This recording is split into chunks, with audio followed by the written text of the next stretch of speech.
ৰাতি ৰাতি আবেলি গধূলি সেমেকা দুবৰি চোতালৰ পশ্চিমৰে পদূলি নৈৰে উভতনি চিনাকি অচিনাকি কোলাহল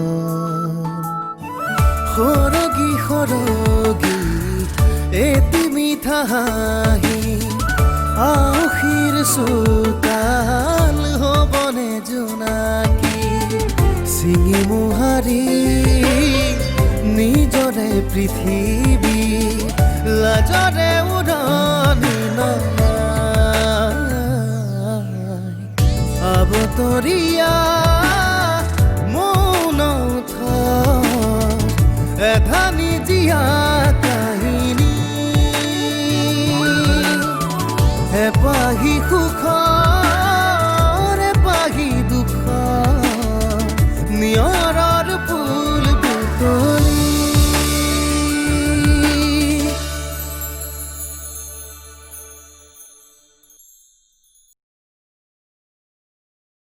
এতিয়া যদি মই তাক ঘূৰাই আনো নিজকে স্বাৰ্থপৰ সজোৱা হ'ব ভাবিব অভয় এৰি থৈ যোৱাৰ বাবে এতিয়া মই তাৰ সহায় বিচাৰিছোঁ অৰুন্ধতীয়ে ঠিকেই কৈছে আমি আমাৰ কৰ্মৰ ফল এদিন নহয় এদিন ভুগিমেই এবাৰ দেউতাৰ কথা চিন্তা কৰোঁ এবাৰ নিজৰ কথা চিন্তা কৰোঁ কি কৰোঁ কি নকৰোঁ একো ভাবিয়ে নাপাওঁ একদম শুদ্ধ আৰু সঠিক কথাই কৈছোঁ মোৰ বুকুত যি কুৰা জুই জ্বলি আছে সেয়া কেৱল মইহে অনুভৱ কৰিব পাৰোঁ সিহঁতক কেতিয়াও কষ্ট পাবলৈ নিদিবা আদি এয়াই মোৰ তোমাৰ ওচৰত কাতৰ অনুৰোধ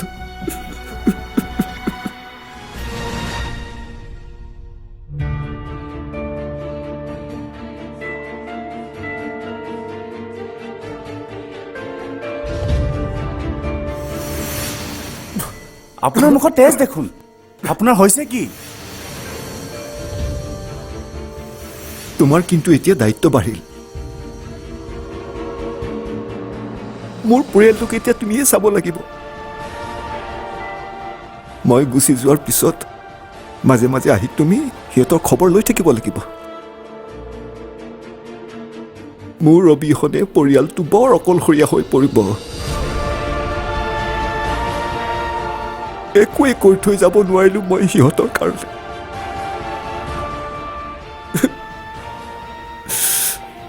সিহঁতক কেতিয়াও কষ্ট পাবলৈ নিদিবা আদি এয়াই মোৰ তোমাৰ ওচৰত কাতৰ অনুৰোধ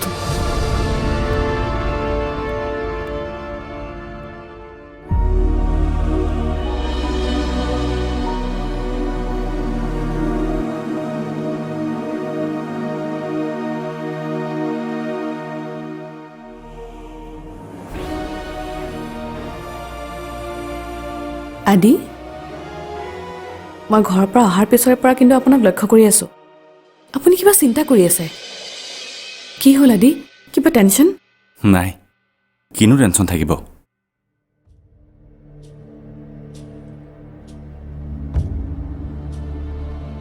নহয় আদি আপুনি মোৰ পৰা কিবা লুকুৱাইছে অথনি হঠাৎ আপোনাৰ মুডটো সলনি হ'ল মই দেখোন কিবা বুজিয়ে নাপালোঁ মানুহৰ জীৱনটোৱে বুজি পোৱা টান মানুহৰ মুড আৰু জীৱন কেতিয়াও নিজ ইচ্ছামতে নচলে চলা হ'লে তোমাৰ জীৱনটো এনেকুৱা নহ'ল হয় আৰু মোৰ দেউতালৈ চোৱা হঠাতেই দমভালি থকা জীৱনটোৱে হঠাৎ দুধুৰ মুধুৰ হৈ পৰিল তাৰমানে আপোনাৰ দেউতালৈ মনত পৰিছে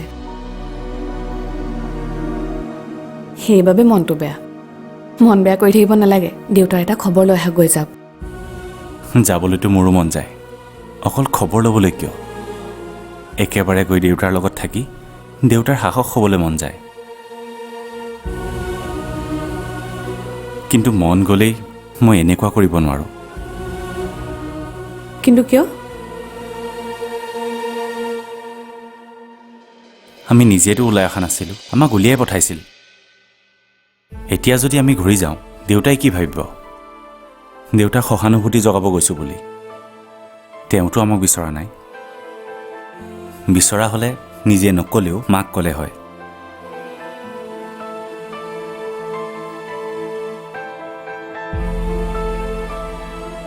মাতিলে মই যাম, লগত তোমাকো লৈ যাম।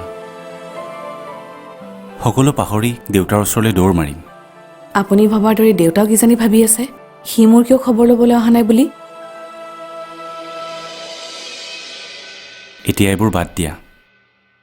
মই কথা এটা ভাবিছোঁ, তুমি অলপ দিন খুৰাৰ লগতে থাকা।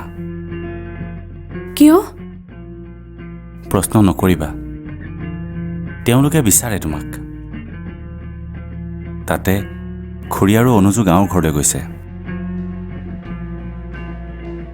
এনেদৰে সদায় একেলগে থাকিবলৈ চান্সনো ক'ত পাবা? বুজি পাইছোঁ, কিন্তু আপুনি কিয় তেনেকৈ ক'লে? আমাৰ সন্তানটো হোৱাৰ পিছত তাৰ লগত লাগোতেই জীৱনটো যাব। এনেদৰে হাঁহি ফূৰ্তি কৰিবলৈ ক'তনো টাইম পাবা? তুমি গ'লে খুৰাই মনত বহুত ভাল পাব। সেইটোতো হয়, কিন্তু আপুনি ক'ত থাকিব?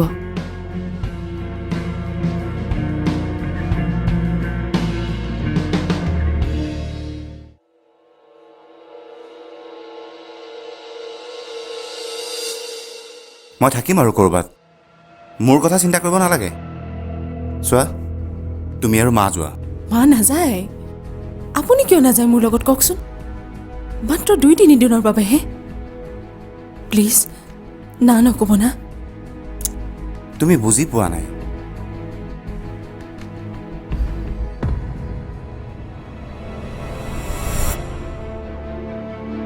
এই সময়ত মই যদি তোমাৰ লগত ফুৰিবলৈ যোৱাৰ কথাটো মোৰ ঘৰৰ মানুহে গম পায়, তেতিয়াহ'লে তেওঁলোকে কি ভাবিব?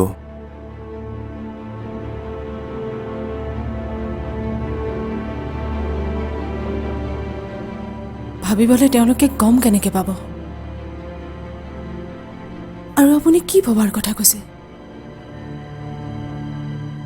মা দেউতাই ভাবিব ময়ো তোমাৰ লগত জড়িত হৈ আছোঁ বুলি। আপুনি মোৰ হাজবেণ্ড হয়, গতিকে ভবাটো স্বাভাৱিক কথা। যদি আপোনাৰ মা দেউতাক লৈ ইমান চিন্তা হৈছে, তেন্তে যাওক, তেওঁলোকৰ লগত থাকক। মইতো বেয়া বুলি জানেই। হয়, মই বেয়া, কিন্তু আপুনিতো সকলোৰে চকুত সদায় ভাল আছিল আৰু ভাল হৈ থাকিব। মোৰ কথা চিন্তা কৰিব নালাগে। মোৰনো কি? মাত্ৰ যোৱাৰ আগতে মোৰ লগত থকা সকলো সম্পৰ্কৰ পৰা মুক্ত হৈ যাব।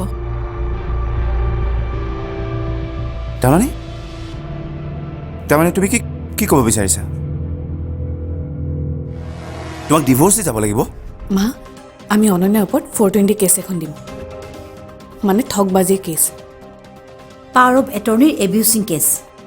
কিন্তু এটা কথা, কি মা? কেছটো আমি কেৱল অনন্যাৰ ওপৰতে নিদিওঁ, আমি কেছটো অনন্যা আৰু অভয় দুয়োটাৰ ওপৰতে। কি ক'লা? তুমি পাগল হৈছা নেকি? মই তোমাক কলৈকো যাব দিব নোৱাৰোঁ। বলিয়ালি নকৰিবা ত্ৰিদীপ।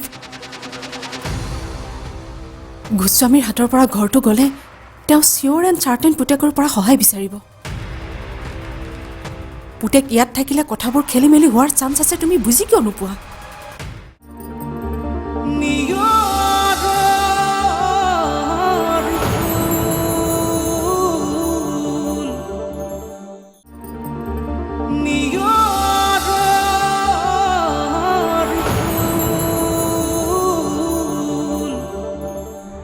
মোৰ কথা চিন্তা কৰিব নালাগে। মোৰনো কি? মাত্ৰ যোৱাৰ আগতে মোৰ লগত থকা সকলো সম্পৰ্কৰ পৰা মুক্ত হৈ যাব।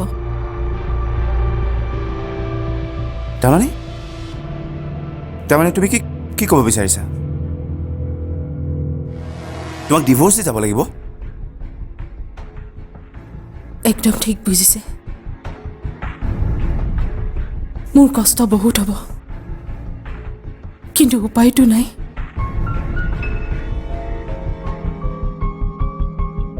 মোতকৈ আপোনাৰ মা দেউতা আৰু আপোনাৰ জীৱনটো বহুত ডাঙৰ। ভুল বুজিছা তুমি। তেনেকুৱা চিন্তাধাৰা মোৰ হোৱা হ'লে মই সেইদিনাখনেই তোমাক এৰি থৈ গুচি গ'লোহেঁতেন। মইতো এনেও বহুত অকলশৰীয়াই হৈ আছিলোঁ। তুমি আহিহে মোক সংগ দিছিলা। চোৱা অনন্যা, তোমাতকৈ ডাঙৰ আন একোৱেই হ'ব নোৱাৰে মোৰ বাবে। গতিকে তুমি মোক আমাৰ সম্পৰ্কটো শেষ হোৱাৰ কথা আজিৰ পৰা কেতিয়াও নক'বা প্লিজ। বহুত ভাল পাওঁ মই তোমাক, বহুত ভাল পাওঁ। মই তোমাক বহুত বেছিকৈ ভাল পাওঁ।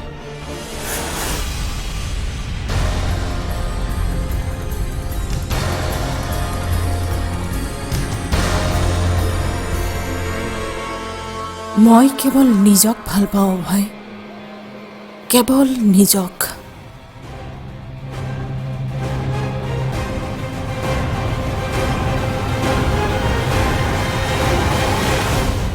ব'লা সোনকালে এফআইআৰখন দিওঁগৈ। এইবাৰ এইখন যুদ্ধ তুমি আৰু মই যুঁজিম। হাৰো জিকো পিছৰ কথা, কিন্তু চেষ্টাটো কৰিমেই। আপুনি একদম মোৰ মনৰ কথা কৈছে মা। ময়ো মোৰ উকিল ফ্ৰেণ্ড এজনীৰ লগতো সেই একেখিনি কথাই পাতিছিলোঁ, আৰু তাইও মোক একেই উত্তৰে দিলে। প্ৰথমে পুলিচ ষ্টেচনত এফআইআৰ এখন দিম, পিছৰবোৰ পিছৰ কথা। মা, আমি অনন্যাৰ ওপৰত 420 কেছ এখন দিম, মানে ঠগবাজিৰ কেছ। পাৱাৰ অৱ এটৰ্নিৰ এবিউচিং কেছ। কিন্তু এটা কথা, কি মা? কেছটো আমি কেৱল অনন্যাৰ ওপৰতে নিদিওঁ, আমি কেছটো অনন্যা আৰু অভয় দুয়োটাৰ ওপৰতে দিম। অভয়দা, কিন্তু কিয় মা? এই কিয়ৰ উত্তৰটো তুমি এবাৰ নিজে ভাবি চোৱাচোন। পলম নকৰিবা, সোনকালে ব'লা এফআইআৰখন দিওঁগৈ। মোৰ হাতত সময় একেবাৰে কম। সকলো ঠিকে থাকিলে এইবাৰ আমি জয়ী হ'মেই। ঠিক আছে তেন্তে, এই যুদ্ধখনৰ বাবে অল দ্য বেষ্ট মা।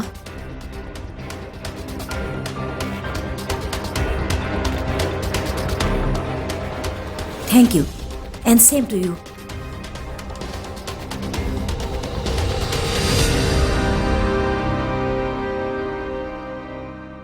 তোমাৰ লগত দৰকাৰী কথা এটা আছে, সেইবাবে তোমাক মাতি পঠিয়ালোঁ।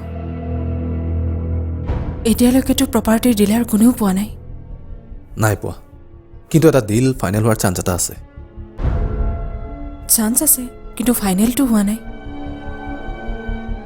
মোৰ ওচৰত এটা প্লেন আছে। কি প্লেন?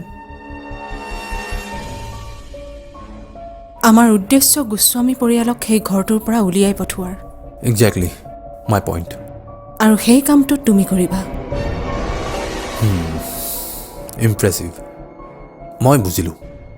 ইভেন ট্ৰাষ্ট মি, মই এই কথাটো তোমাক ক'ম বুলিয়ে ভাবিছিলোঁ। কিন্তু মই অলৰেডি ক'লোৱেই, এইটোৱেই ডিফাৰেঞ্চ তোমাৰ আৰু মোৰ মাজত। ভাবিলেই নহয়, তাক ইউটিলাইজ কৰিব পাৰিব লাগিব। এতিয়া তুমি কি ভাবিছিলা সেইটো কোৱা। গোস্বামীৰ ফেমিলিৰ কাৰণে ত্ৰিদীপ বৰুৱা এটা অচিনাকি ল'ৰা। কি ক'ত কিয় বিখ্যাত কোনেও নাজানে। And by the way, Goswami ঘৰটো এতিয়া তুমি মোক বিক্ৰী কৰিলা, গতিকে কাগজে পত্ৰই সেই ঘৰটো মালিক মই। আৰু তুমিতো জানাই, নতুন মালিক ঘৰত সোমাবলৈ হ'লে পুৰণা মালিকৰ এক্সিট হ'বই লাগিব, নে কি কোৱা? একদম পাৰফেক্ট। তোমাৰ ব্ৰেইন ঠিকে আছে,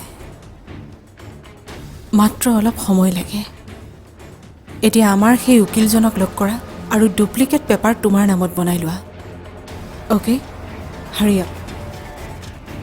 আৰু শুনা, মই দুদিনমানৰ কাৰণে অভয়ৰ লগত গুৱাহাটীৰ বাহিৰত যাম। কি ক'লা? তুমি পাগল হৈছা নেকি? মই তোমাক কলৈকো যাব দিব নোৱাৰোঁ। হা, বলিয়ালি নকৰিবা ত্ৰিদীপ। গোস্বামীৰ হাতৰ পৰা ঘৰটো গ'লে তেওঁ চিয়'ৰ এণ্ড চাৰ্টেন পুতেকৰ পৰা সহায় বিচাৰিব। পুতেক ইয়াত থাকিলে কথাবোৰ খেলি মেলি হোৱাৰ চান্স আছে। তুমি বুজি কিয় নোপোৱা? তোমাৰ ভাগ্যত যিটো নাছিলেই সেইটোক লৈ পেলাই কন্দা কটা হুলস্থুল কৰাৰ মোৰ বোধেৰে কোনো লাভ নাই। ধৰি লোৱা যিটো হৈ গ'ল সেয়া তোমাৰেই কৰ্মফল। এষাৰ কথা আছে নহয়, আৰ্জিলেহে ভঞ্জিবলৈ পায়। এইবাৰ খেলখন জমিব। প্ৰথমবাৰৰ বাবে আপুনি মোক লগ পাবলৈ গৈ আছে মিষ্টাৰ গোস্বামী। মই কোন জানেনে?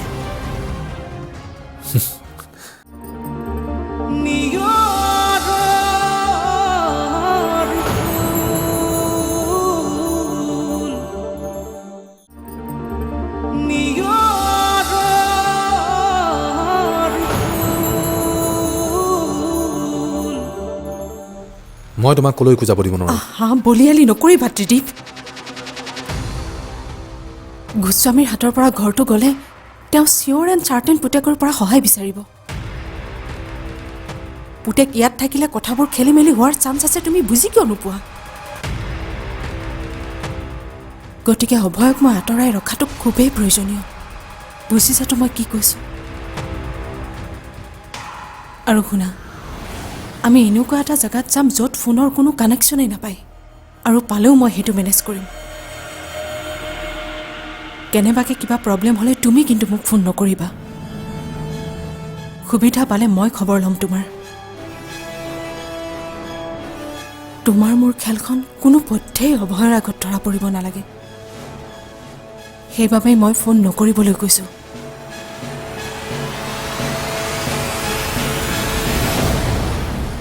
I will miss you, Tridip. Love you. Bye. বাই।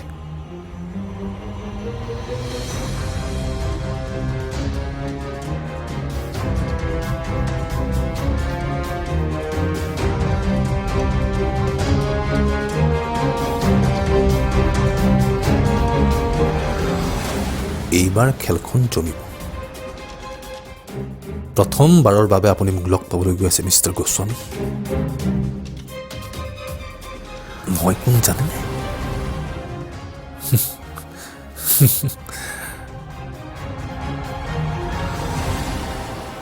মই জানিছিলোঁৱেই তোৰ মানত মোতকৈ অনন্যা কেতিয়াও ডাঙৰ হ'ব নোৱাৰে। এতিয়া গম পালি মই যে অনন্যাৰ বিষয়ে কৈছিলোঁ সেই সকলোবোৰ কথা যে সঁচা। দেখিলিনে তাই কেনেকৈ আমাক সাপৰ দৰে দংশন কৰিলে? অভয়, আমি এতিয়া তাইৰ হাতত হাৰি যাব নোৱাৰোঁ, আমি জয়ী হ'বই লাগিব। তই পুলিচৰ মানুহ, তই এই কচোন আমি এতিয়া কি কৰা উচিত? একো কৰিব নোৱাৰে। যি হৈ গ'ল হৈ গ'ল। আচলতে তোমাৰ ভাগ্যত যিটো নাছিলেই সেইটোক লৈ পেলাই কন্দা কটা হুলস্থুল কৰাৰ মোৰ বোধেৰে কোনো লাভ নাই। ধৰি লোৱা যিটো হৈ গ'ল সেয়া তোমাৰেই কৰ্মফল। এষাৰ কথা আছে নহয়, আৰ্জিলেহে ভঞ্জিবলৈ পায়। অভয়, তই এইবোৰ কি কৈছ? সঁচা কথাই কৈছোঁ। অনন্যাৰ গাত একো দুখ নাই দেউতা। যি হ'ল আদিৰ বাবে হ'ল। যুদ্ধই যদি কৰিবলৈ মন আছে তেনেহ'লে আদিৰ লগত কৰা, অনন্যাৰ লগত নহয়। কাৰণ মোৰ পত্নীৰ লগত লাগি তুমি একোৱেই নোপোৱা। মই তোক শেষবাৰৰ বাবে সুধিছোঁ অভয়, তই মোৰ লগত আছনে নাই? মোৰ কথাবোৰ শুনি তুমি এতিয়াও বুজি পোৱাই নাইনে মই কাৰ লগত আছোঁ কাৰ লগত নাই?